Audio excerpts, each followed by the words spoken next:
Driver ఎంతో కష్టపడి sudden brake వేశాడు, కానీ లాభం లేకుండా పోయింది.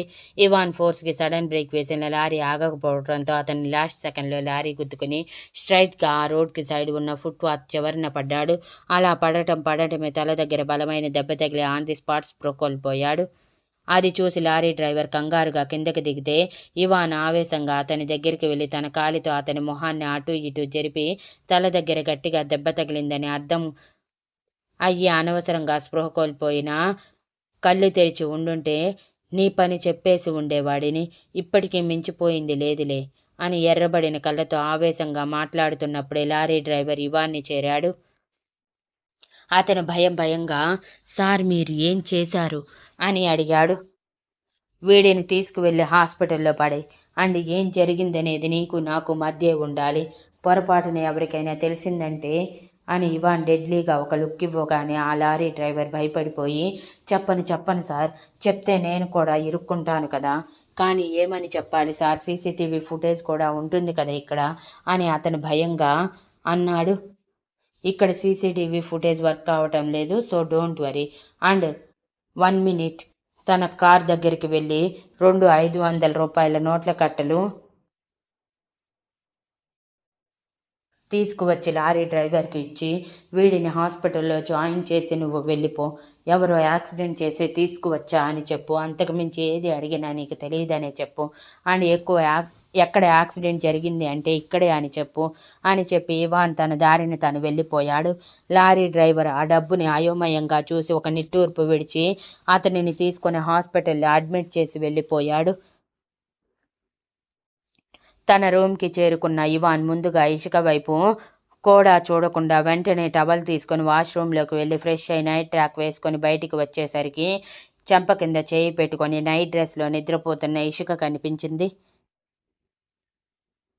ఇషికని అలా చూసి ఇవాన్ అడుగులు ఇషిక వైపు పడి ఇషిక పక్కనే కూర్చుని మొహం మీద అల్లరి పెడుతున్న వెంట్రుకలని చెవి వెనక చేర్చి నువ్వు చెప్పేది నిజం అనిపిస్తుంది ఇషిక, సగం వాడి వల్లే నేను నీ గురించి నెగిటివ్గా అనుకున్నాను. తొందరలో ప్రతి ఒక్క నిజం బయటపడుతుంది, ముఖ్యంగా నిషా ఏమేం చేసిందో తెలుసుకోవాలి నేను, కానీ అన్ని నిజాలు బయటపడ్డాక నీ తప్పు లేనప్పుడు నేనేం చెయ్యాలి, ఇక నాకేం అర్థం కావట్లేదు అని బాధగా కళ్ళు మూసుకొని ఉండిపోయాడు. 5 నిమిషాల తర్వాత కళ్ళు తెరిచిన ఇవాన్ కళ్ళు ఎర్రగా మారిపోయి ఉంటే అలానే ఇషిక పక్కన పడుకొని ఇషికని తన కౌగిలిలోకి చేర్చుకొని తన మొహం చూస్తూనే నైట్ మొత్తం గడిపేశాడు. అలా ఉదయానికి అలారం మోగుతున్న టైంలో ఇవాన్ వెంటనే పడుకున్నట్టు యాక్టింగ్ చేస్తే కళ్ళు తెరిచిన ఇషిక ఇవాన్ ఇంకా నిద్రపోతున్నాడు అనుకొని ఇవాన్ని వదిలించుకొని వెళ్ళిపోయింది. ఇషిక వెళ్ళిపోయాక ఇవాన్ కళ్ళు తెరిచి ఆలోచిస్తూ ఉండిపోయాడు. అలా మరో అరగంటకి తను పెట్టుకున్న అలారం మోగగానే ఆలోచనలకి స్వస్తి చెప్పి జిమ్ చేయటానికి జిమ్ రూమ్కి వెళ్ళిపోయాడు. ఉదయానికి అతని గురించే ఫ్లాష్ న్యూస్ వచ్చింది టీవీలో. ఉదయం పూజ చేశాక కాఫీ తాగి ఇంట్లోకి వచ్చిన భాగ్యలక్ష్మి గారికి ఇషికకి సంతోష్ గారు న్యూస్ పెట్టి ఉండటం చూసి వాళ్ళు కూడా పక్కనే కూర్చున్నారు.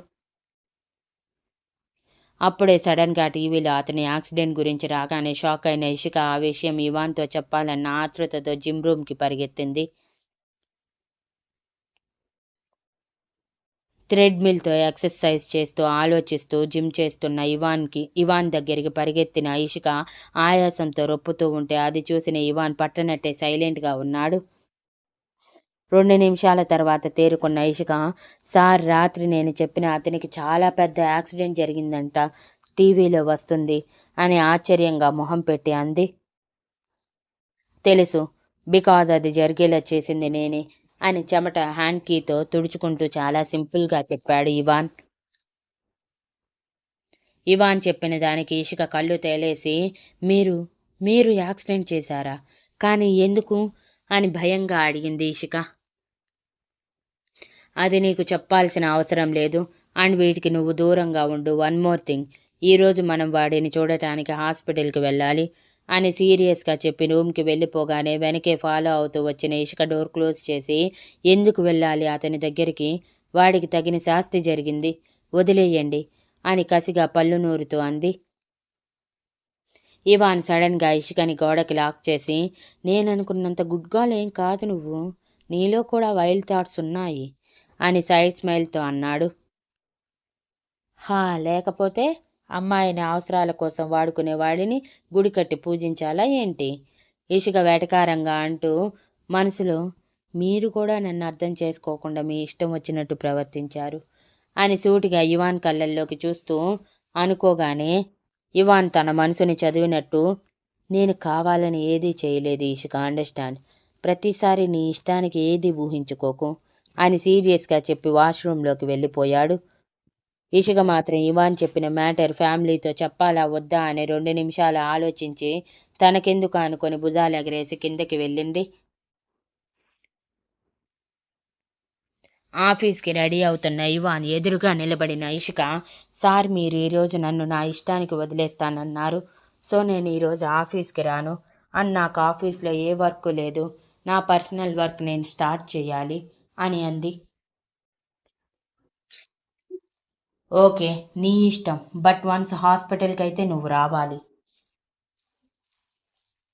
అని చెప్పి త్వరగా రెడీ అవ్వమని తనని తీసుకుని హాస్పిటల్కి బయలుదేరాడు ఇవాన్. హాస్పిటల్కి చేరిన తనకి అప్పటికే అతనికి ఆపరేషన్ కంప్లీట్ అయ్యి అబ్జర్వేషన్లో ఉంచారని తెలిసి డాక్టర్తో మాట్లాడటానికి ఇవాన్ వెళ్ళిపోతే ఐసీయూ దగ్గర ఏడుస్తూ ఉన్న అతని తల్లిదండ్రులను చూసి జాలి వేసి, బాధపడకండి, ఆయనకేమీ జరగదు అని ఓదార్పుగా 2 మాటలు చెప్పింది ఇషిక. ఇషిక ఎవరో తెలియక మౌనంగా ఉంది అతని తల్లి. ఇషిక మాత్రం ఆమెను చూస్తూ, ఈయన నాకు తెలుసు మేడం, అందుకే చూడటానికి వచ్చాను. బట్ చూడటానికి లేదని తెలిసింది. ఏం కాదు, మీరు భయపడకండి అని అంది. ఆవిడ ఏడుస్తూ, ఆ తాగుబోతు రోగం వల్లే ఇదంతా జరిగింది. ఎన్నిసార్లు చెప్పినా తక్కువగా తాగమని విననే వినడు. ఇలా పార్టీస్కి వెళ్ళినప్పుడు జాగ్రత్తగా ఇంటికి తిరిగి రావాలి కదా. ఇంటి దగ్గర మేము వాడి కోసం ఎదురు చూస్తూ ఉంటాం కదా అని ఆవిడ బాధ వెళ్ళకక్కుతుంటే ఈషిక మౌనంగా ఆవిడ భుజం తడుతూ ఉంది. ఇంతలో డాక్టర్తో మాట్లాడి వచ్చిన ఇవాన్ ఈషిక చేస్తున్న పని చూసి మొహం చిట్లించి ఇషిక చేతిని పట్టుకుని, మనకి పర్మిషన్ ఇచ్చారు, పద లోపలికి అంటూ ఇషికని తీసుకుని లోపలికి వెళ్ళిన ఇవాన్ నర్సుని బయటికి వెళ్ళిపోమని చెప్పి ఇషికని అతని దగ్గరికి తీసుకువెళ్ళి, నీకు ఇతని మీద కోపం ఉందా ఇషిక అని అడిగాడు పళ్ళు బిగబెట్టి.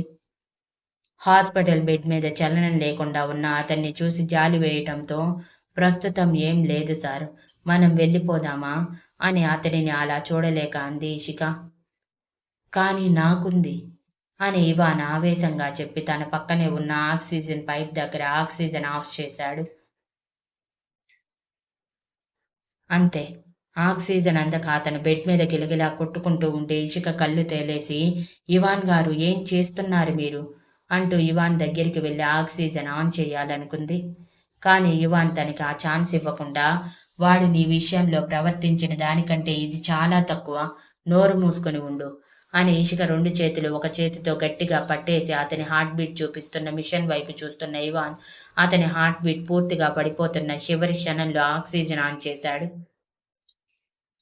గాలిలో వేలాడుతున్న అతని ప్రాణం తిరిగి అతనిలోకి చేరినట్టు అనిపించింది. నిదానంగా స్లో అయ్యాడు ఊపిరి పీల్చుకుంటూ.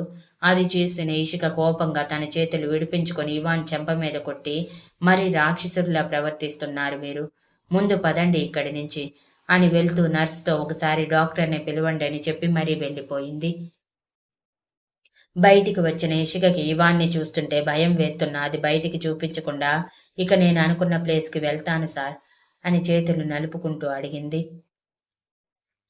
ఓకే అంటూ ఇవాన్ తన వ్యాలెట్ తీసి అందులో బ్లాక్ కలర్ కార్డ్ ఇషిక చేతుల్లో పెడుతూ పిన్ నెంబర్ చెప్పి, వ్యాలెట్లో ఎంత మనీ ఉందో కూడా చూసుకోకుండా మొత్తం ఇషిక చేతుల్లో పెట్టి, జాగ్రత్త అంటూ ఇషిక ఇంట్లోనే మర్చిపోయిన ఫోన్ తన చేతిలో పెట్టి, ఏదైనా అవసరమైతే ఫోన్ చేయటం మర్చిపోకు, అండ్ ఈవినింగ్ 6 లోపు నువ్వు ఇంట్లో ఉండాలి అని ఆర్డర్ వేసి ఇవాన్ వెళ్ళిపోగానే ఇషిక అయోమయంగా, మిమ్మల్ని ఎలా అర్థం చేసుకోవాలో కూడా అర్థం కావట్లేదు ఇవాన్ గారు, అసలు నేను అడగకుండానే నా అవసరం మీకు ఎలా తెలిసింది అని తన చేతిలో ఉన్న డబ్బుని కార్డ్ని చూస్తూ ఒక నిట్టూర్పు విడిచి సైలెంట్గా తన ఫోన్లో క్యాబ్ బుక్ చేసుకొని క్యాబ్ రాగానే ముందుగా హోటల్కి వెళ్ళాలని హోటల్కి బయలుదేరింది.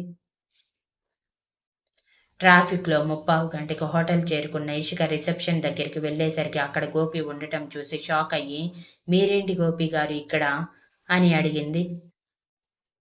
గోపి ఇషికని చూసి ముందు తడబడిన వెంటనే నార్మల్ అవుతూ, సార్ ఇక్కడ మీటింగ్ కోసం వచ్చారు మేడం, నాకక్కడ పని లేక బయటికి వచ్చాను, చిన్న వర్క్ మీద ఇదిగో రిసెప్షనిస్ట్ని అడుగుతున్నాను. ఇంతకి మీరేంటి మేడం ఇక్కడ? సార్ కోసం వచ్చారా అని అడిగాడు గోపి. అది ఇక్కడ సీసీటీవీ ఫుటేజ్ కోసం వచ్చాను గోపి గారు.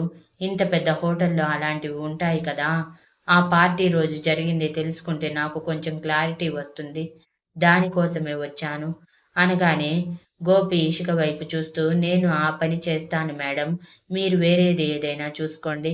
మీకోసం ఆ మాత్రం చేయలేనా అని అనటంతో ఇషిక సంతోషంగా, థ్యాంక్ యూ గోపి గారు. సాయంత్రానికల్లా ఆ సీసీటీవీ ఫుటేజ్ నాకు ఇవ్వండి. మీ రుణం జన్మలో మర్చిపోలేను అని కృతజ్ఞతగా చెప్పి అక్కడి నుంచి బయటికి వచ్చిన ఇషిక నెక్స్ట్ ఎవరి దగ్గరికి వెళ్ళాలని ఆలోచించి తనని ఆశ్రమం కోసం అడిగిన అతనితో మాట్లాడాలని, అతనితో మాట్లాడితే అతనేమైనా తన గురించి ఇవాన్కి బ్యాడ్గా చెప్పాడేమో తెలుస్తుందని వెళ్ళింది అడ్రస్ వెతుక్కుంటూ. ఇషిక ముందుగా అతని అడ్రస్ కోసం ఆశ్రమానికి వెళ్ళింది. దాదాపు 6 నెలల తర్వాత తిరిగి ఆశ్రమంలో అడుగుపెట్టడమే తన పాత జీవితం గుర్తుకు వచ్చి అక్కడి జ్ఞాపకాలు తన మనసుని అల్లకల్లోలం చేస్తూ ఉంటే కన్నీళ్లతో ఒకసారి మొత్తం చూసి ఎమోషనల్ అయ్యే టైం కూడా లేదని వెంటనే కన్నీళ్లు తుడుచుకొని వడివడిగా అడుగులు వేస్తూ లోపలికి వెళ్ళిన తనకి పిల్లలందరూ స్కూల్కి వెళ్లారని, చిన్న పిల్లలు కొందరు నిద్రపోతున్నారని, ఇంకొందరు గార్డెన్లో ఆడుకుంటున్నారని తెలిసి పిల్లల దగ్గర ఉన్న ఆయమ్మ దగ్గరికి వెళ్ళి, బాగున్నావా ఆయమ్మ అని ప్రేమగా పలకరించింది. ఇషిక, నువ్వా అంటూ ఆవిడ ఆశ్చర్యపోయి ఇషికని హత్తుకొని, ఎలా ఉన్నావమ్మా? ఇన్ని రోజుల తర్వాత గుర్తొచ్చామా మేము అని కన్నీళ్లతో అడిగారు. ఇషిక ఆవిడ కళ్ళు తుడిచి, వచ్చాను కదా ఆయమ్మ, ఇక బాధపడకు. అవును, అమ్మ ఎక్కడా కనిపించటం లేదు అని అడిగింది. మేనేజర్ అమ్మకి ఇంపార్టెంట్ మీటింగ్ ఉందని పిలుపు రావటంతో వెళ్ళింది. రావటానికి ఇంకో 4 రోజులు పడుతుందంట అని అంది ఆయమ్మ.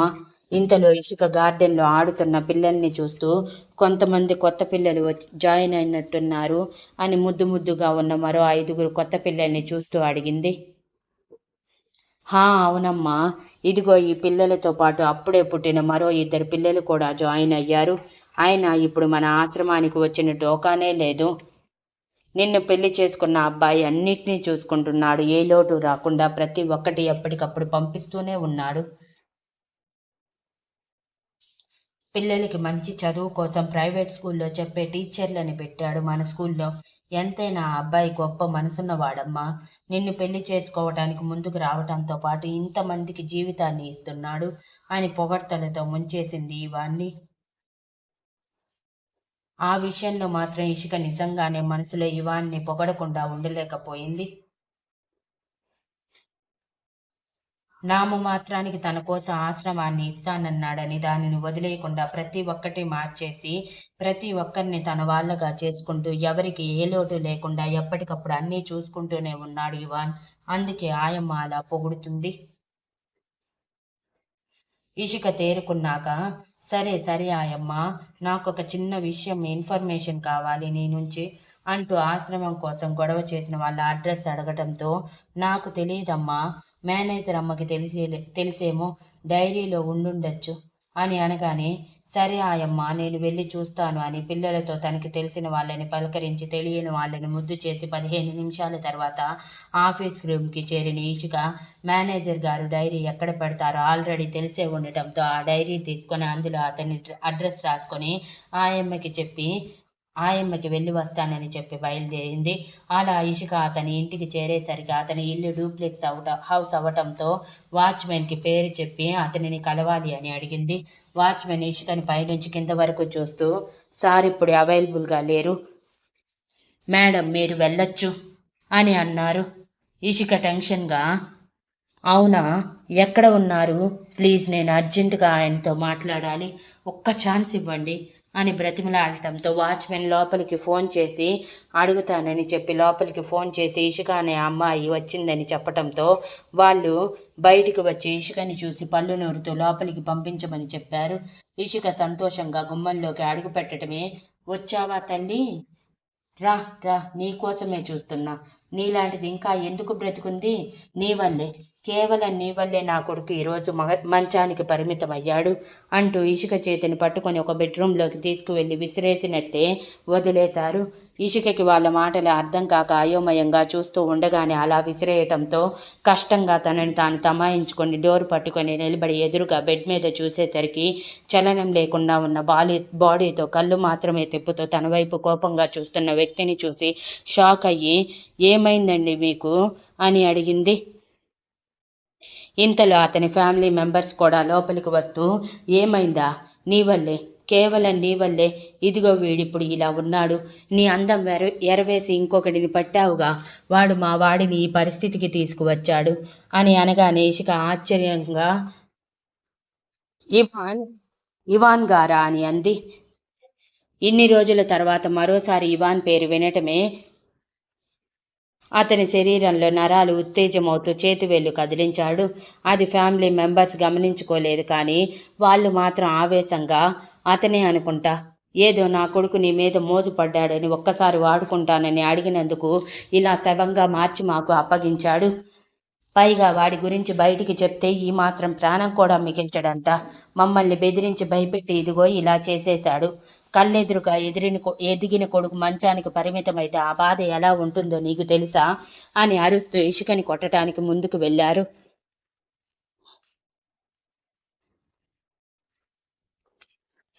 ఇక్కడ ఇషిక తన దగ్గర నుంచి బయలుదేరిన ఇవాన్ తన ఫోన్ తీసి ఎవరికో ఫోన్ చేసి అయ్యిందా అని అడగగానే, అయిపోయింది వెళ్ళు అని చెప్పటమే ఇవాన్ పెదవుల మీద కన్నింగ్ స్మైల్ వచ్చి అక్కడి నుంచి డైరెక్ట్గా హోటల్కి చేరాడు. అది 5 స్టార్ హోటల్ కాదు, కానీ ఒక లాడ్జ్ టైప్ హోటల్. ఆ హోటల్ని చూడటమే ఇవాన్ పెదవుల్లో సాడిస్టిక్ స్మైల్ నిలిచింది. లోపలికి అడుగుపెట్టిన ఇవాన్ ఆల్రెడీ రూమ్ నెంబర్ తెలిసే ఉండటంతో మొహానికి మాస్క్ తగిలించుకొని హుందాగా నడుస్తూ 3rd ఫ్లోర్లో ఉన్న రూమ్ డోర్ ఓపెన్ చేసి లోపలికి వెళ్ళాడు.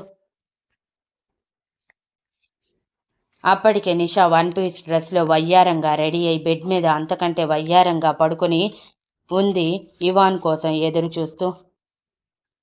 అసలేం జరిగిందంటే, రాత్రి అతను చెప్పిన ఇన్ఫర్మేషన్తో నిషా పేరు రాగానే నిషాని కలిసి తనని అడిగి నిజాలు తెలుసుకోవాలని డిసైడ్ అయిన ఇవాన్ లేవగానే జిమ్ చేస్తున్న అక్షిత్ నాన్నగారికి ఫోన్ చేసి నిషాని కలవాలని అడిగాడు. ఆయన ఒప్పుకోకపోవటంతో ఇవాన్ కోపంగా, మీ మాట కోసం నేను ప్యారిస్లో కేసు వాపస్ తీసుకున్నాను, ఆ మాత్రం నా కోసం చేయలేరా? ఇప్పుడు మీరు నిషాని పంపించకపోతే నేను తిరిగి మీ కొడుకు మీద కేసు వేయాల్సి వస్తుంది. అండ్ ఈసారి స్ట్రాంగ్గా మీ కొడుకుని మీరు బయటికి కూడా తీసుకురావాలనుకున్నా తీసుకురాలేనంతగా అని బెదిరించడంతో ఆయన తగ్గి నిషాని పంపిస్తానని చెప్పారు. ఇవాన్ రెడీ అవుతున్న టైంలో ఎక్కడికి పంపించాలో అక్షిత్ నాన్నగారికి మెసేజ్ చేయగానే అక్షిత్ నాన్నగారు వంట పని చేస్తున్న నిషాని పిలిచి, బయటికి వెళ్ళాలి, నువ్వు ఈ అడ్రస్కి, అక్కడ నీ కోసం ఇవాన్ వెయిట్ చేస్తూ ఉంటాడు, నీతో ఏదో మాట్లాడాలంట అనగానే నిషా కళ్ళు బ్రైట్ అయ్యి, ఇవాన్ నన్ను పిలిచాడా? Okay thank you so much అంటూ తను ఏ అవసరాల్లో ఉందో కూడా పట్టించుకోకుండా బయటికి పరిగెత్తిన తనకి చేతిలో డబ్బులు లేవని అర్థం కాగానే తల కొట్టుకొని వెనక్కి తిరిగింది. అక్షిత్ నాన్నగారు వెనకే నిలబడి ఉండటంతో పొగరుగా, నాకు ఒక 1000 రూపీస్ కావాలి, ఇవ్వండి, నేను తిరిగి ఇచ్చేస్తాను అనగానే ఆయన నిషాని పైనుంచి కింద వరకు అసహ్యంగా చూస్తూ తను అడిగినట్టు 1000 రూపీస్ చేతిలో పెట్టి లోపలికి వెళ్ళిపోతే నిషా సంతోషంగా క్యాబ్లో ఇవాన్ చెప్పిన అడ్రస్కి బయలుదేరింది. కానీ క్యాబ్ డ్రైవర్ తన వైపు అసహ్యంగా చూడటం గమనించి తనని తాను అద్దంలో చూసుకొని తనకి తానే చిరాకుగా అనిపించడంతో కనిపించిన షాపింగ్ మాల్ దగ్గర న్యూ డ్రెస్ తీసుకొని, అది కూడా చీప్ కాస్ట్లో వస్తే తీసుకొని అక్కడే రెడీ అయి మొహం కడుక్కొని హోటల్కి చేరి ఇవాన్ కోసం వెయిట్ చేస్తూ ఉంది. ఇవాన్ లోపలికి రాగానే నిషా మత్తుగా నవ్వుతూ, ఇప్పటికి నేనేంటో అర్థమయ్యిందా ఇవాన్? చూసావా నా కోసం నువ్వు ఎలా పరుగులు పెడుతూ వచ్చేశావో అని అడుగుతుంటే ఇవాన్ డోర్ క్లోజ్ చేసి ఒక్కో అడుగు నిషా వైపు వేస్తూ, అవును నిషా, నీ గురించి నాకు ఇప్పుడే తెలిసింది. చాలా బాధపడ్డాను ఇన్ని రోజులు నీ గురించి తెలుసుకోకుండా ఎందుకు ఉన్నానని. బట్ నౌ ఆన్వర్డ్స్ నీ గురించి నీకే కొత్తగా పరిచయం చేస్తాను అని చెప్పి తన కోట్ తీసి బెడ్ మీద వేసి నిషాని లేపి అక్కడ ఆల్రెడీ అరేంజ్ చేసుకున్న చైర్లో కూర్చోబెట్టి తన చేతులని బెడ్షీట్తో కట్టేసి సోఫా ముందున్న టీపాయ్ లాక్కొని కూర్చొని ఆల్రెడీ తను తెచ్చుకున్న నెయిల్ కటర్ బయటికి తీసి నిషా వైపు చూడగానే, ఇవాన్ కళ్ళు క్రూరమైన నవ్వు నవ్వటం గమనించిన నిషా ఏదో జరగబోతుందని సెన్స్ చేస్తూ, ఏం చేస్తున్నావు ఇవాన్? ఇదంతా ఏంటి అని అడిగింది. బ్లాక్ రూమ్ థీమ్ తెలుసా నీకు అని ఇవాన్ కన్నింగ్ స్మైల్తో అనగానే నిషా బెదిరిపోయి, what are you talking Ivan? అదంతా ఎందుకు ఇప్పుడు అని అడిగింది. ఇప్పుడు దానినే నీకు పరిచయం చేస్తున్నాను అని తన గోర్లు ఒక్కొక్కటి కట్ చేస్తూ, 5 months బ్యాక్ పార్టీలో ఏం జరిగింది? అండ్ అతని చేత నాకెందుకు ఇషిక క్యారెక్టర్ గురించి నెగిటివ్గా చెప్పించావు అని అడుగుతూనే కుడి చేతి చిటికిన వేలు గోరిని చర్మంతో సహా లాగి పక్కన పడేశాడు. దెబ్బకి నిషాకి నరకం కనిపించి అమ్మ అంటూ గట్టిగా అరుస్తూ ఉంటే ఇవాన్ కళ్ళు పెద్దవి చేసి నిషా మొహంలో మొహం పెట్టి ష్ అంటూ పెదవుల మీద వేలు పెట్టి చూపించగానే నిషా బెదిరిపోయి నొప్పిని పంటి కింద భరిస్తూ కన్నీళ్లతో ఇవాన్ వైపు చూడగానే, ఇంతకంటే బాధ ఇది మోస్తుంది అని తన గుండెల మీద వేలు పెట్టి చూపిస్తూ చెప్పి, ఇప్పుడు నువ్వు నిజాలు చెప్పకపోతే రైట్ నౌ నువ్వైతే ప్రాణాలతో ఉండవు, చెప్తే మాత్రం కనీసం ప్రాణాలతోనైనా వదిలేస్తాను అని అన్నాడు. ఆల్రెడీ నిషా ఇవాన్ సంతోషం పాడు చేయాలని ఫిక్స్ అయ్యి ఉండటంతో ఇవాన్ అడగగానే చెప్తాను, ఖచ్చితంగా చెప్తాను. బికాజ్ నువ్వు జీవితాంతం గిల్టీగా ఫీల్ అవ్వాలి నన్ను కాదన్నందుకు. జీవితాంతం కుళ్ళి ఏడుస్తూ నీ ప్రేమకు నువ్వు దూరం కావాలి. అందుకే నువ్వు టార్చర్ పెట్టకపోయినా నేనే వచ్చి నీకు నిజం చెప్పాలనుకున్నాను. బట్ నువ్వే నన్ను వెతుక్కుంటూ వస్తావనుకోలేదు అంటూ నిషా తను చేసినవి మొత్తం చెప్పింది. ఇక పార్టీలో అతనితో మాత్రం అతని చూపు ఎప్పుడు ఇషిక మీదే ఉండటం తనని గమనించి దేనికైనా పనికొస్తాడేమోనని మాటల్లో పెట్టి అతని ఇంటెన్షన్ కనుక్కొని ఆల్రెడీ పరిచయమని ఇవాన్తో జరిగిన క్లాష్ కూడా చెప్పగానే నిషా బ్రెయిన్ పాదరసంలా పనిచేసి ఇషిక గురించి బ్యాడ్గా చెప్పమని తనకి మనీ ఆఫర్ చేసి ఆఫర్తో పాటు ఇవాన్ దగ్గర మంచి గుర్తింపు కూడా తెస్తానని చెప్పడంతో అతను ఆశపడి నిషా చెప్పినట్టు చెప్పాడు. ఇది జరిగింది. ఇదంతా నేను కావాలనే చేశాను. ఇషిక మీద నీకు రోజు రోజుకి పెరుగుతున్న ఇష్టాన్ని గమనిస్తూనే ఎక్కడ నాకు దూరం అయిపోతావనుకున్నాను. కానీ నేను అనుకున్నట్టుగానే నిజంగా నాకు దూరం అయిపోయావు దాని మాయలో పడి. అది నేను ఒప్పుకోలేకపోయాను. ఫిజికల్గా నీకు దగ్గరైతే అయినా నిన్ను నా సొంతం చేసుకోవచ్చు అనుకున్నాను. కానీ దాని ప్రేమలో మునిగిపోయిన నీకు నా టచ్ కూడా భరించలేకపోయావు. అంత మత్తులో కూడా అదే కావాలని వెళ్ళిపోయావు అని కసిగా అంటుంటే ఇవాన్ పళ్ళు బిగబెట్టి ఎర్రబడిన కళ్ళతో నిషా వైపు చూస్తూ, ఇంత చేసిన నీకు గిఫ్ట్ ఇవ్వద్దా అంటూ నెయిల్ కటర్తో ఉండే చాక్తో కళ్ళ కింద ఒక్కసారిగా ఘాటు పెట్టాడు. అంతే, నిషా అరిచిన అరుపు ఆ రూమ్ మొత్తం రీసౌండ్ వచ్చిన ఇవాన్ పట్టించుకోకుండా ఇషిక విషయంలో తను ప్రవర్తించిన తీరు ఒక్కొక్కటి గుర్తుకు వస్తూ ఉంటే ఆ కోపం, ఆవేశం, బాధ మొత్తం నిషా మీద చూపిస్తూ చిగుర్లతో సహా గోర్లు లాగేసి రక్తం బయటికి తీసి అంతటితో ఆగాలి అనిపించక మొహం మీద కూడా ఘాట్లు పెట్టి, నీ చాప్టర్ క్లోజ్ నిషా. నాకు ఇంకా నిన్ను టార్చర్ చేయాలని ఉంది కానీ టైం లేదు. అండ్ ఈ దెబ్బతో జీవితాంతం నువ్వు నన్ను తలుచుకోకుండా ఉండవు అని అదే సాడిస్టిక్ స్మైల్తో చెప్పి ఇవాన్ అంతే హుందాగా నెయిల్ కటర్ పాకెట్లో పెట్టుకొని సూట్ వేసుకొని బయటికి వెళ్తూ ఉంటే నిషా అంత నొప్పిలోని ఏడుస్తూ, ఏం మాట్లాడుతున్నావు నువ్వు? నాకు అర్థం కాలేదు. ప్లీజ్ డోంట్ గో, నన్ను వదిలేయ్ అని అరుస్తుంటే ఇవాన్ తనని పట్టించుకోకుండా డోర్ క్లోజ్ చేసి బయటికి వెళ్లడం, వాష్రూమ్లో నుంచి ఒక వ్యక్తి బయటికి వచ్చి నిషా చేతికున్న కట్లు విప్పి నిషా చేతి నుంచి కారుతున్న రక్తాన్ని ఫస్ట్ ఎయిడ్ చేసి కట్టు కట్టి తన మొహం మీద ఉన్న ఘాట్లకి డెటాల్ అప్లై చేసి అది కనిపించకుండా మేకప్తో కవర్ చేసి నిషా తేరుకునే లోపే తనని బెడ్ మీద కూర్చోపెట్టి ఆమె పక్కన కూర్చున్నాడు. అంతే, సడన్ గా డోర్స్ ఓపెన్ అయి పోలీసులు రైడ్ అంటూ లోపలికి వచ్చారు. వెనకే మీడియా మిత్రులు కూడా.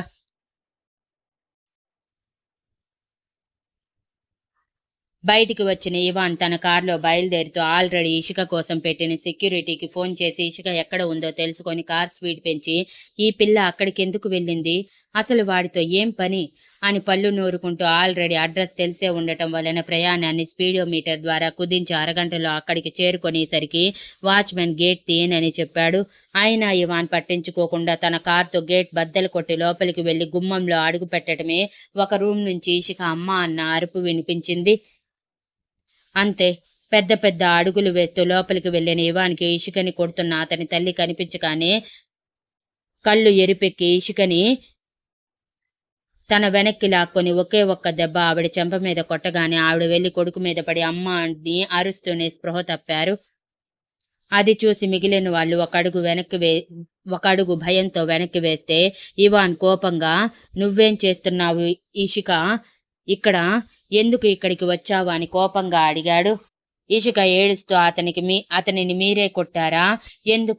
ఎందుకు కొట్టారు చెప్పండి. ఇలా కదల్లేని స్థితిలోకి వచ్చేలా కొట్టాల్సిన అవసరం ఏం వచ్చింది అని కాలర్ పట్టుకొని అడిగింది. కొట్టడం కాదు, వాడిని చంపేసేవాడిని. చివరి క్షణంలో నీ గురించి ఆలోచించి ఆగిపోయాను అని ఇవాన్ అంతకంటే ఆవేశంగా అంటూ ఇషిక చేతులు వదిలించి, నా పెళ్ళాన్ని కావాలనుకున్నోడిని వదిలేసేంత పెద్ద మనసు నాకైతే లేదు. నీకుంటే పోయి పాకెట్లో పెట్టుకో. ఇక్కడ ఎవరికి అలాంటి మనసులు అవసరం లేదు అని సీరియస్గా చెప్పి అతని ఫ్యామిలీ మెంబర్స్ వైపు చూస్తూ, ఇంకొకసారి నా పెళ్ళాం వైపు చూసే ధైర్యం చేశారంటే చంపేస్తాను. నా పెళ్ళాం మీద చేయి వేసిన మీకు స్పెషల్ గిఫ్ట్ ఇవ్వకుండా వదలను. వెయిట్ అండ్ సీ అని బెడ్ మీద ఉన్న అతనిని చూస్తూ, ఇంతలా కొట్టించుకున్నా సిగ్గులేదు. ఇంకా ఎదురు తిరిగి నా పెళ్ళాన్ని కొట్టి ఇప్పుడు ఇంకాస్త నీ పరిస్థితిని దిగజార్చుకోవటానికి రెడీగా ఉన్నారు అని వాళ్ళ వైపు ఆవేశంగా చూస్తూ చెప్పి ఇషిక చేతిని పట్టుకొని బయటికి లాక్కెళ్ళిపోయాడు.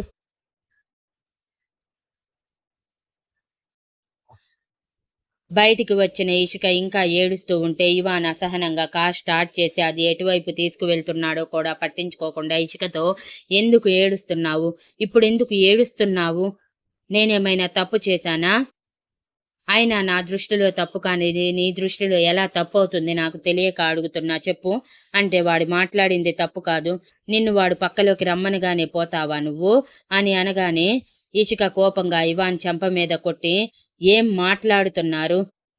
మీ కంటికి నేనెలా అలాంటి మనిషిలా కనిపిస్తున్నానా? ఇన్ని రోజులు నన్ను కాల్చుకు తిన్నారు, ఇప్పుడు కూడా అవే మాటలు? ఛ! నిజం నిరూపిద్దామని ఎంత ప్రయత్నించినా ప్రతి ఒక్కటి బెడిసి కొడుతుంది. కానీ నేను మాత్రం ఆగను. ఖచ్చితంగా నేను ఏ తప్పు చేయలేదని నిరూపించుకుంటాను అని ఆవేశంగా అంది. తను చెప్పటం అయిపోగానే ఇవాన్ ఇషిక మొహాన్ని దగ్గరికి తీసుకొని, నేను అదే చెప్తున్నాను. నీ ఇన్నోసెన్స్ నిరూపించు. నువ్వు ఏ తప్పు చేయలేదని నాకు తెలియాలి. నేను నీ విషయంలో ప్రవర్తించిన తీరుకు బాధపడాలి. నువ్వు ఇచ్చే పనిష్మెంట్ నేను అనుభవించాలి. బట్ అందులో మన దూరం మాత్రం ఉండకూడదు, గుర్తుంచుకో అని బేస్ వాయిస్లో చెప్పి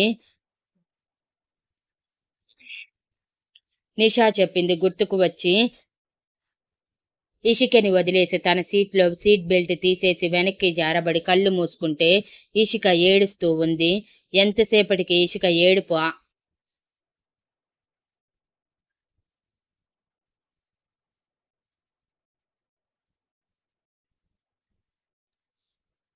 ఎందుకు ఏడుస్తున్నావు? ఇప్పుడు నన్ను కొట్టి నువ్వు ఏడవాల్సిన అవసరం ఏంటి? ఉదయం కొట్టావు, ఇప్పుడు కొట్టావు, ఎన్నిసార్లు కొడతావు?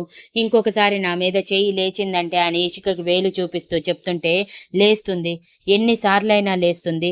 ఇప్పటి నుంచి మీకు నేను భయపడను అని ఇషిక పొగరుగా చెప్పగానే ఇవాన్ పెదవుల్లో కన్నింగ్ స్మైల్ నిలిచి, అయితే నాకు ఎదురు తిరుగుతావా అంతేనా అని అడిగాడు. ఎదురు తిరుగుతాను అని ఎన్ని రోజులంటే మీరు ఎదురు తిరుగుతాను ఇన్ని రోజులు అంటే ఏమన్నా సైలెంట్గా ఉన్నాను, కానీ ఇకపై ఉండను. ఇప్పటికే మీ వల్ల నా బిడ్డని పోగొట్టుకున్నాను అని ఇషిక పూడుకుపోయిన గొంతుతో అనగానే అప్పటి వరకు ఇషికని ఏడిపిద్దామనుకున్న ఇవాన్ చనిపోయిన తన బిడ్డ గుర్తుకు రాగానే కళ్ళు మూసుకొని మనసులో, నిజమే, నా చేతులారా నా బిడ్డని నేనే చంపుకున్నాను అని గుండెని పిండేసేటట్టు అనిపిస్తూ ఉంటే ఇక సైలెంట్గా కార్ స్టార్ట్ చేయగానే, ఇంకా నాకు టైం ఉంది, నేను వెళ్ళాలి అని కన్నీళ్లు తుడుచుకొని గుర్తు చేసింది ఇషిక. ఎక్కడికి వెళ్ళాలో చెప్పు, నేనే డ్రాప్ చేస్తాను. నాకు కూడా ఈరోజు పెద్ద వర్క్స్ ఏమీ లేవు అనగానే ఇషిక ఆలోచిస్తూ, మీ కంపెనీలో వర్క్ చేశాడు కదా అని టీం లీడర్, ఆ రోజు నేను చెప్పాను అతను ఎక్కడ ఉంటాడో మీకు తెలిసే ఉంటుంది కదా, అతని దగ్గరికి నన్ను తీసుకువెళ్ళండి, అతని ద్వారా మీకు నిజం నిరూపిస్తాను అని ఎగ్జైటింగ్గా అంది. నా కంపెనీలో వర్క్ చేసే ప్రతి ఎంప్లాయీ డీటెయిల్స్ పర్సనల్గా గుర్తుంచుకునే అలవాటు నాకైతే లేదు, సో వాడి గురించి నాకు తెలియదు అని ఇవాన్ రెక్లెస్గా చెప్పాడు. ఇషిక ఇవాన్ రెక్లెస్నెస్కి పళ్ళు నూరుకుంటూ, మీ కంపెనీ మేనేజర్కి ఫోన్ చేసి అడగండి, చెప్తారు. ఆ మాత్రం చేయలేరా అని అడిగింది. చేయలేనులే, కానీ ముందు ఎక్కడికి తీసుకువెళ్లాలో చెప్పు, తర్వాత ఈ డిస్కషన్ పెట్టుకుందాం అని ఇవాన్ అన్నాడు. ఇషిక ఆలోచిస్తూ ఉంది నెక్స్ట్ ఎక్కడికి వెళ్ళాలని. కానీ తనకి ఏది అర్థం కాక ఇంకెక్కడికి వెళ్ళేది లేదు. నాకు ముందు ఈ పార్టీ సీసీటీవీ ఫుటేజ్ ఒకటి, ఆ టీం లీడర్ ఒకడు దొరికితే తప్ప నన్ను నేను నిరూపించుకోలేను అని తలదించుకొని చెప్పింది. ఇవాన్ ఇషిక గడ్డం పట్టుకొని పైకెత్తి ఆ అవసరం ఇకపై రాదేమో అని చాలా లోగొంతుతో చెప్పి ఐఎమ్ సారీ ఇషు అంటూ ఇషికని ఫోర్స్గా హత్తుకొని ఐఎమ్ రియల్లీ సారీ రా అంటూ ఒక్కసారిగా ఏడ్చేశాడు. సడన్ గా ఇవాన్ అలా రియాక్ట్ అవ్వటంతో ఇషిక బెదిరిపోయి ఎందుకు ఏడుస్తున్నారు సార్, ఏమయ్యింది, మిమ్మల్ని ఎవరైనా ఏమైనా అన్నారా, లేదంటే నేను ఆ ఇంటికి వెళ్ళానని మీకు కోపం వచ్చిందా, చెప్పండి ఎందుకు ఏడుస్తున్నారు అని ఇవాన్ వెన్ను మీద చేయి వేసి అడిగింది.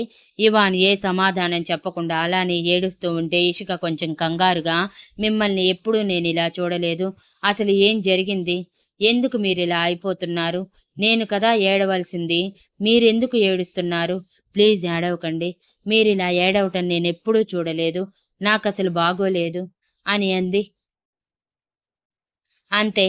ఇవాన్ ఒక్కసారిగా ఇషికని వదిలి తన మొహం మొత్తం ఆగకుండా ముద్దులు పెడుతూ సారీ జపం చేస్తూనే ఉన్నాడు.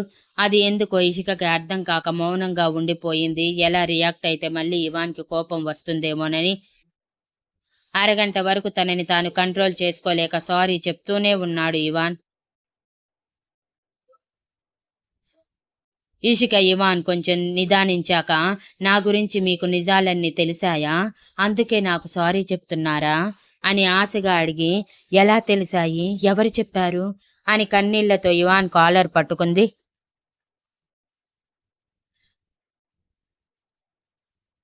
ఇవాన్ ఒక్క క్షణం ఆశ్చర్యపోయిన వెంటనే తేరుకొని నిజాలు తెలిస్తే నేను ఇలా ఉండనేమో కదా అని సూటిగా ఇషిక కళ్ళల్లోకి చూస్తూ అనగానే ఇషిక తన పట్టుకున్న చేతిని వదిలేసి అది నిజమే అనుకుని మౌనంగా మారిపోతే అది సరే కానీ ఇప్పుడు నీ ఇన్నోసెన్స్ ప్రూవ్ అయ్యాక నాకు ఏం పనిష్మెంట్ ఇస్తావు ఇసుక అని అడిగాడు. ఇషిక పళ్ళు బిగబెట్టి అది ఇప్పుడు కాదు అప్పుడు అడుగు చెప్తాను అని రెక్లెస్గా చెప్పి ఇక నాకే పని లేదు, నన్ను ఇంటి దగ్గర వదిలిపెడతారా అని అడిగింది. ఇవాన్ సరే అని చెప్పి కార్ రివర్స్ చేసుకొని ఇంటి వైపు పోనిస్తూ నాకు కూడా ఏ వర్క్ లేదు, సరదాగా సినిమాకి వెళ్దామా, I want to spend some time with you అని అడిగాడు మనసు బాగోకపోవటంతో. ఇది ఎప్పటి నుంచి అని ఇషిక వెటకారంగా అంటుంటే ఇవాన్ కోపంగా నేను తగ్గుతుంటే నీకు పెరుగుతుంది, నోరు అదుపులో పెట్టుకొని మాట్లాడు, నేను అప్పుడు ఇప్పుడు ఆ ఇవాన్నే మర్చిపోకు, కొన్ని విషయాల్లో మాత్రమే నేను తగ్గుతాను అని వార్నింగ్ ఇవ్వటంతో ఇషిక తగ్గి లేదు నాకు సినిమా చూసే మూడ్ లేదు, I want to take some rest and అమ్మమ్మ గారితో కూడా ప్రశాంతంగా టైం స్పెండ్ చేయలేకపోతున్నాను అని తలదించి చెప్పగానే సరే అని చెప్పి ఇవాన్ తనని ఇంట్లో వదిలేసి ఈవినింగ్ త్వరగా వస్తాను, రెడీగా ఉండు, డిన్నర్కి బయటికి వెళ్దాం అని చెప్పి ఇషిక సమాధానం కోసం చూడకుండా అక్కడి నుంచి వెళ్ళిపోయాడు. ఇషిక వెళ్తున్న ఇవాన్ కారు వైపే చూస్తూ ఏంటో ఇవాన్ గారిలో ఈరోజు చాలా మార్పు కనిపిస్తుంది, అది ఎందుకో తెలియటం లేదు, ఎప్పుడూ లేనిది ఆయన నాకు సారీ చెప్పటం ఏంటి, ఎందుకని అడిగితే చెప్పరు, సరేలే ఏదైతే ఏం, నేను అనుకున్న పనైతే చేశాను, సాయంత్రానికి గోపి గారు సీసీటీవీ ఫుటేజ్ ఇస్తే చాలు, అంతకు మించి ఇంకే ఆధారం లేకపోయినా నన్ను నేను నిరూపించుకోగలను అని ధైర్యంగా అనుకుని లోపలికి వెళ్లి హాల్లోనే పారాయణం చేసుకుంటున్న భాగ్యలక్ష్మి గారిని చూసి ఫ్రెష్ అయి వచ్చి ఆవిడ ఎదురుగా కూర్చొని ఆవిడ పారాయణం చేస్తుంటే వింటూ కూర్చుంది. ఆఫీస్కి చేరిన ఇవాన్ అప్పటికే గోపి కూడా వచ్చేయటంతో గోపిని సీసీటీవీ ఫుటేజ్ కోసం అడిగాడు. సార్ మీ ఇన్ఫ్లుయెన్స్తో పాటు కమిషనర్ సార్ పర్మిషన్ అడిగినా అది బ్యాకప్ చేయడానికి లేకుండా పోయింది అండ్ ఇషిక మేడం కూడా హోటల్కి వచ్చారు సార్, మేడంకి నేను సీసీటీవీ ఫుటేజ్ కనుక్కొని తీసుకువచ్చేస్తానని మాట ఇచ్చాను అని డల్గా అన్నాడు గోపి. బ్యాకప్ లేకుండా ఎలా పోయింది, అవేమైనా ఫైర్ యాక్సిడెంట్ అయిపోయాయా అని కోపంగా అడుగుతూ అది కూడా నిషా చేసింది అని అర్థం చేసుకుని సరేలే వదిలే, మీ మేడంకి సీసీటీవీ ఫుటేజ్ దొరకలేదని ఏదో ఒక కారణం చెప్పి అవి శాశ్వతంగా డిలీట్ అయిపోయాయని చెప్పు, ఇక వాడి సంగతి ఏంటి, వాడు ఎక్కడ ఉన్నాడంట అని పళ్ళు బిగబెట్టి అడిగాడు ఇవాన్. ఇంకా తెలియలేదు సార్, తెలుసుకుంటున్నాను అని గోపి ఇవాన్ కళ్ళని చూసి కొంచెం భయంగా చెప్పాడు. సరే గోపి, ఇదంతా తర్వాత. నేను నీకు ఒక పని అప్పజెప్తాను, నువ్వు అది చెయ్యాలి. ఎంత త్వరగా వీలైతే అంత త్వరగా అని చెప్పి గోపికి పని అప్పజెప్పి ఇప్పుడే బయలుదేరు అని గోపిని పంపించేశాక తన ఫోన్ ఆన్ చేసి సోషల్ మీడియా ఆన్ చేశాడు. అందులో ఎక్కడ చూసినా ప్రాస్టిట్యూషన్ కేసు కనిపించగానే ఇవాన్ పెదవుల్లో సాడిస్టిక్ స్మైల్ వచ్చి, నా ఇషికని ఏ ప్లేస్లో నిలబెట్టాలనుకున్నావో ఇప్పుడు ఆ ప్లేస్లో నువ్వు ఉన్నావు నిషా. ఏం చేస్తావు ఇప్పుడు నువ్వు? ఈ సమాజాన్ని ఎలా ఎదిరిస్తావు? నీకోసం ఇంకొక సర్ప్రైజ్ కూడా ఎదురు చూస్తుంది అంటూ తన ఫోన్ నుంచి అక్షిత్ నాన్నగారికి కాల్ చేయగానే ఆయన కోపంగా ఇవాన్తో, ఏం చేశావు ఇవాన్ నువ్వు? ఇప్పటికే పోయిన పరువును పూర్తిగా బజారు కీర్చడానికి చూస్తున్నావా? ఆ పిల్లని పిలిచి ఇలాంటి దాంట్లో ఎందుకు ఇరికించావు అని అరిచారు. ఏంటి నా మీదకి వాయిస్ రైజ్ అవుతుంది అని ఇవాన్ బేస్ వాయిస్లో అడగగానే ఆయన కొంచెం తగ్గి, అది కాదు ఇవాన్, ఇప్పుడు అందరూ నిషాని మా ఇంటికి కాబోయే కోడలు అనుకుంటున్నారు. అటువంటి అమ్మాయి ఇప్పుడు ఇలాంటి కేసులో దొరికితే మమ్మల్ని ఎలా చూస్తారో నీకు ప్రత్యేకంగా చెప్పాల్సిన అవసరం లేదు కదా అని అన్నారు. చూడండి అంకుల్, ఇది మీ కొడుకు కావాలని అంటించుకున్నది. నేనేమి కావాలని మీ కొడుకుకి అంటించిందేమీ కాదు కదా. నేను చేయకపోయినా ఏదో ఒక రోజు మీ కొడుకు నిషాల రిలేషన్ గురించి బయటికి వచ్చేది. అది ఇప్పుడే వచ్చిందనుకోండి. హా, ఆ నిషాని మీరు బెయిల్ మీద విడిపించి మీ ఇంటికి తీసుకువెళ్ళండి. తనని ఎలా ట్రీట్ చేసినా ఐ డోంట్ కేర్. బట్ జీవితంలో తను పెళ్లి చేసుకోకూడదు, కానీ మీ ఇంట్లోనే ఉండాలి. అది ఎలా అయినా అనుకోండి. కాదని ఎదురు తిరిగితే మీ అక్షిత్ బ్రతకగలడేమో ఆలోచించుకోండి అని వార్నింగ్ ఇచ్చి కాల్ కట్ చేయగానే అక్షిత్ ఫాదర్ తల పట్టుకొని, వీడు చేసిన చండాలపు పని ఇప్పుడు తల మీదకెక్కి కూర్చుంది. ఏం చెయ్యాలో అర్థం కావట్లేదు. ముందు నుయ్యి వెనక గొయ్యిలా ఉంది నా పరిస్థితి అని తప్పక ఆయన ఫ్యామిలీ లాయర్కి కాకుండా వేరే లాయర్కి కాల్ చేసి నిషాకి బెయిల్ ఇప్పించమని, ఆమెను తీసుకొని ఎవరికీ తెలియకుండా తను చెప్పిన ప్లేస్కి తీసుకురమ్మని చెప్పి ఫోన్ కట్ చేశాక ఆయన కోపంగా ఇంటికి బయలుదేరారు. ఇక్కడ నిషా సడన్ గా పోలీసులు రైడ్ అంటూ ఎంటర్ కాగానే షాక్ అయి చూస్తూ ఉంటే, అరెస్ట్ చేయండి అంటూ ఎస్ఐ మొహం తిప్పేసి లేడీ కానిస్టేబుల్స్ కి చెప్పగానే నిషా తేరుకొని తన పక్కన ఉన్న వ్యక్తిని తోసేసింది. అతను భయంగా తనని తాను చేతులతో దాచుకుంటూ, నన్నేం చేయకండి సార్, నేను ఈ మేడం చెప్పటం వల్ల వచ్చాను. నేను ఈ మేడంకి రెగ్యులర్ కస్టమర్ని. అప్పుడప్పుడు మేడం నన్ను ఇలా పిలిపించుకుంటారు. పెద్ద పెద్ద హోటల్స్ అయితే ఎవరికైనా తెలిసే అవకాశం ఉంటుందని ఇలా చిన్న చిన్న హోటల్స్కి రావటం మాకు ఎప్పటి నుంచో అలవాటు సార్. సారీ, ప్లీజ్ సార్, నన్నేం చేయకండి అని అతను ఇవాన్ చెప్పిన స్క్రిప్ట్ మొత్తం చెప్పేసి నిషాని అందరి ముందు ఒక క్యారెక్టర్లెస్గా చూపిస్తే నిషా కోపంగా, ఏయ్ ఏం మాట్లాడుతున్నావు అంటూ అరిచింది.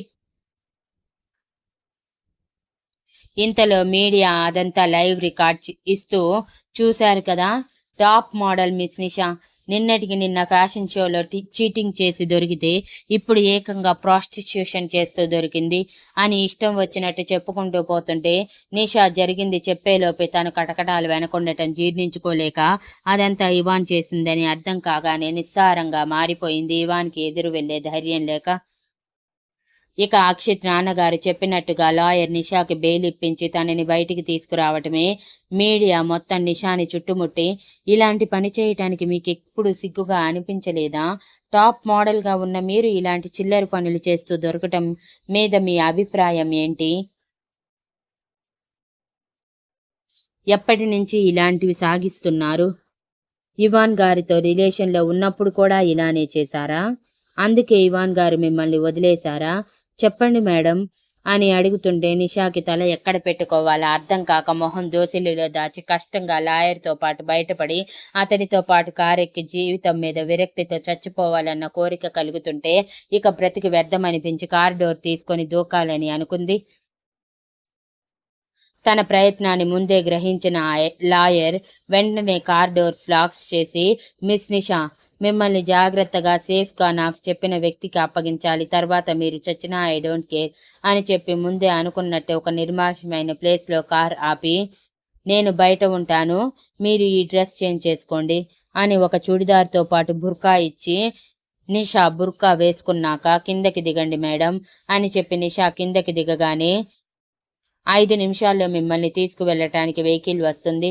అందులో వెళ్ళిపోండి అని చెప్పి అతను వెళ్ళిపోయాక అతను చెప్పినట్టే 5 నిమిషాలకి వెహికల్ రావటం, అందులో నిషా కూర్చోవటం, అది అక్షిత్ ఇంటికి వెళ్ళటం జరిగింది. ఆ ఇంటిని చూసి తను పూర్తిగా ఇరుక్కుపోయిందని అర్థం కాగానే అదే విరక్తితో ఇంట్లోకి అడుగు పెట్టడమే తన ఒంటి మీద వాతలు తేలాయి అక్షిత్ అమ్మగారి చేతిలో. ఆవిడ ఆగకుండా కొడుతూనే, సిగ్గులేనిదానా! ఒక మగాడు సరిపోడే నీకు? ఎంతమంది మగాళ్ళు కావాలి? నా కొడుకు పరువు తీయటానికి వాడి జీవితంలోకి వచ్చినట్టు ఉన్నావు కదే! ఛీ నువ్వు నీ బ్రతుకు! నువ్వు బ్రతికి మాత్రం ఏం లాభమే? చావు!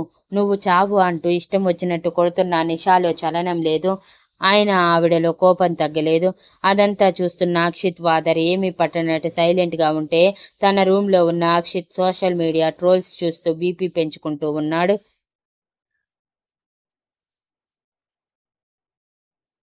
సాయంత్రం అనుకున్నట్టుగానే ఇషికని డిన్నర్కి తీసుకువెళ్ళిన ఇవాన్ తనకి నచ్చేటట్టు చాలా జెంటిల్గా బిహేవ్ చేశాడు. ఆ జెంటిల్ బిహేవియర్ జీర్ణం చేసుకోవటానికి ఇషికకి చాలా కష్టమైంది. ఇంటికి వచ్చాక ఇషిక డ్రెస్ చేంజ్ చేసుకొని బెడ్ ఎక్కేస్తే ఇవాన్ మాత్రం ల్యాప్టాప్ ఓపెన్ చేసి తనకి కావలసిన ఇన్ఫర్మేషన్ కోసం సెర్చ్ చేసుకుంటూ బిజీగా ఉన్నాడు. ఇషిక మాత్రం ఇవాన్ వైపే చూస్తూ, ఇవాన్ గారు, మీలో ఏదో మార్పు కనిపిస్తుంది ఎందుకంటారు? నాతో ఇంత జెంటిల్గా బిహేవ్ చేయాల్సిన అవసరం మీకేం వచ్చింది? సడన్గా ఈ మార్పుకి కారణం ఏంటి అని అడిగింది.